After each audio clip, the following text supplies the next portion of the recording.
आणि मी तुम्हाला सांगतो, सरकार पूर्णपणे त्या आरोपीला फाशीची सजा दिली पाहिजे ही मागणी कोर्टाकडे करणार. झालेली घटना अतिशय दुर्दैवी आहे, परंतु त्यापेक्षा दुर्दैव दुसरं मोठं की विरोधक जे आहेत त्याचं राजकारण करू लागले, त्याचं राजकारण करून आंदोलन पेटवू लागले. रेल्वे रास्ता रोको, रेल्वे रोको केलं, 7-8 तास रेल्वे रोको. माझ्या बहिणींनो, आपल्याला मी सांगू इच्छितोय, पोलिसांकडून मिळालेल्या माहितीनुसार त्यांच्याकडे ताबडतोब आंदोलनकर्त्यांकडे मुख्यमंत्री माझी लाडकी बहीण योजनेचे बॅनर कसे आले. लगेच त्याच्या विरोधामध्ये मुख्यमंत्री माझी लाडकी बहीण योजना नको, आम्हाला सुरक्षा पाहिजे. अरे, सुरक्षा देण्याची जबाबदारी पण आमची आहे. आणि म्हणून हे सगळं जे काय पोलिसांच्या माध्यमातून ज्या काही माहिती समोर येते, हे अशा प्रकारचं राजकारण तुम्ही करू नका. अशा प्रकारच्या राजकारणामुळे या महाराष्ट्रातलं वातावरण खराब होईल, दूषित होईल. कायदा सुव्यवस्था राखण्याची जबाबदारी सरकारची आहे, आपल्या सगळ्यांची आहे. आणि म्हणून या राज्यामध्ये जे कोणी नराधम अशा प्रकारचं माझ्या बहिणीशी मुलींशी अब्रूशी खेळण्याचा प्रयत्न करेल तर त्याला कठोर शासन झाल्याशिवाय राहणार नाही. कारण हा छत्रपती शिवाजी महाराजांचा राज्य आहे, छत्रपती शिवाजी महाराजांचा महाराष्ट्र आहे.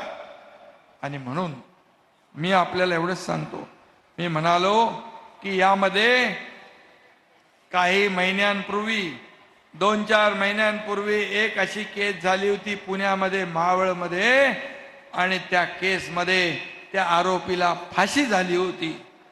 आता विरोधक म्हणतात कुठली फाशी झालीच नाही, काय झालं, त्याच्यावर एक मोठं कालपासून चर्चासत्र सुरू आहे. पण मी आपल्याला सांगतो, मी कधीही दिलेला शब्द पाळणारा आणि हा एकनाथ शिंदे तुमचा भाऊ कधी खोटं न बोलणारा हा भाऊ आहे. आणि म्हणून तुम्हाला मी सांगतो, यामध्ये घटना मावळची होती आणि त्यामध्ये 2024 एप्रिल मे मध्ये त्या तेजस दळवी याला फाशीची सजा झाली. फाशीची सजा झाली. पोलिसांनी काम केलं, फास्ट ट्रॅक लावलं, तपास केला आणि फाशीची सजा झाली. त्या कोर्टाचे ऑर्डर जजमेंट माझ्याकडे आहे. आणि म्हणून विरोधकांनी फक्त राजकारण करताना खोटं बोला पण रेटून बोला, हे सगळं जे काय सुरू आहे हे बंद केलं पाहिजे. आणि म्हणून मी आपल्याला एवढंच सांगतो, हे पुणे शिवाजीनगर विशेष सत्र न्यायालयातली ही घटना आहे. कारण मला इथं बोलण्याचं कारण एवढं की कालपासून हाच मीडियावर सुरू आहे. मुख्यमंत्र्यांनी सांगितलं फाशी झाली, अरे फाशी झालीच नाही. जा विचारा, माहिती घ्या. मुख्यमंत्री कधी खोटं बोलणार नाही. आणि म्हणून यापुढे देखील अशा घटना घडू नयेत म्हणून जी काही काळजी घ्यायची, जे काय कडक निर्बंध आदेश लावायचे ते गृहमंत्री महोदयाने देखील त्यांच्या भाषणात सांगितलेलं आहे. शेवटी आम्ही तुमचे भाऊ आहोत, आम्ही संवेदनशील सरकार आहे. हे गेंड्याच्या कातडीचं सरकार नाही आहे. तुमच्या काळात काय किती पाप झाली याचा मी इथे वापो करू इच्छित नाही, परंतु आमचं सरकार आल्यानंतर शेतकऱ्यांसाठी, माझ्या माता भगिनींसाठी, कामगारांसाठी, माझ्या लाडक्या भावांसाठी एवढ्या योजना केल्या. त्या योजना बघा, तुमच्या 2.5 वर्षाचा कारकीर्द बघा आणि आमच्या 2-2.25 वर्षाच्या कारकिर्दीमध्ये काय काम केलं ते बघा.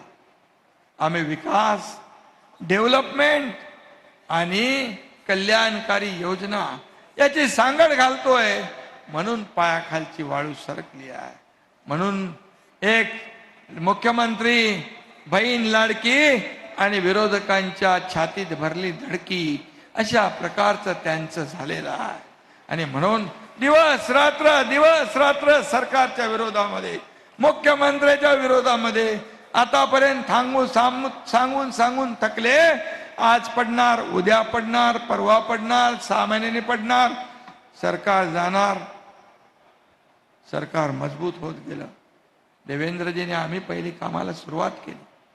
त्यानंतर अजितदादा आले, सरकारचं काम अधिक वेगाने सुरू झालं. आणि म्हणून हे सरकार जे आहे सर्वसामान्यांचं सरकार आहे. माझ्या माता भगिनींना एवढंच आम्ही सांगतो, कधी हे सरकार कधी खोटं बोलणार नाही. जे होणार नाही ते बोलणार नाही, जे होणार आहे तेच आम्ही बोलणार. आणि म्हणून मुलींच्या शिक्षणाचं पण 100% खर्च सरकारने उचलला, कारण हे सरकार संवेदनशील आहे. मी तुम्हाला इथं सांगतो, चंद्रकांत दादा पाटील इथं व्यासपीठावर आहे. एका मुलीने, एक अशी दुःखद घटना घडली, एका मुलीने आत्महत्या केली. मी 12:30-1ला बातमी ऐकल्यानंतर मी चंद्रकांत दादांना 1:45 वाजता रात्री फोन केला. बोलो, दादा, आपल्या राज्यामध्ये आपल्या सरकारमध्ये आपण असताना या मुलीने आत्महत्या केली तर सरकारचा काय उपयोग आहे? मग ते मला समजलं की त्या मुलीच्या 50% फी सरकार भरत होतं, परंतु 50% पालकांनी फी भरायची होती. ती पालक फी भरू शकत नव्हते. म्हणून आपला भार आई वडिलांवर नको, त्यांना अडचण नको, म्हणून त्या मुलीने आत्महत्या केली. आणि त्याच दिवशी आम्ही निर्णय घेतला, ज्या मुलींना उच्च शिक्षण घ्यायचंय, डॉक्टर, इंजिनियर, वकील, MBA जे काही बनायचंय, 100% फी सरकार त्याची भरणार. हा निर्णय आम्ही घेतला. आज शेतकऱ्यांची पण वीज बिल माफ करण्याचा निर्णय गृहमंत्र्यांच्या ऊर्जा खात्याने घेतला. का आम्ही शेतकऱ्यांच्या पाठीशी उभे नाही? लगे विरोधक म्हणतात, तुम्ही आता निर्णय घेतला, मागचं काय? अरे, पुढचं आम्ही मागत नाही तर मागचं कोण मागणार आहे? मागणारे आम्ही नाही, आम्ही देणारे आहोत. आणि म्हणून शेतकऱ्यांना देखील वीज बिल पंपाचं माफ करण्याचा निर्णय आपण घेतला.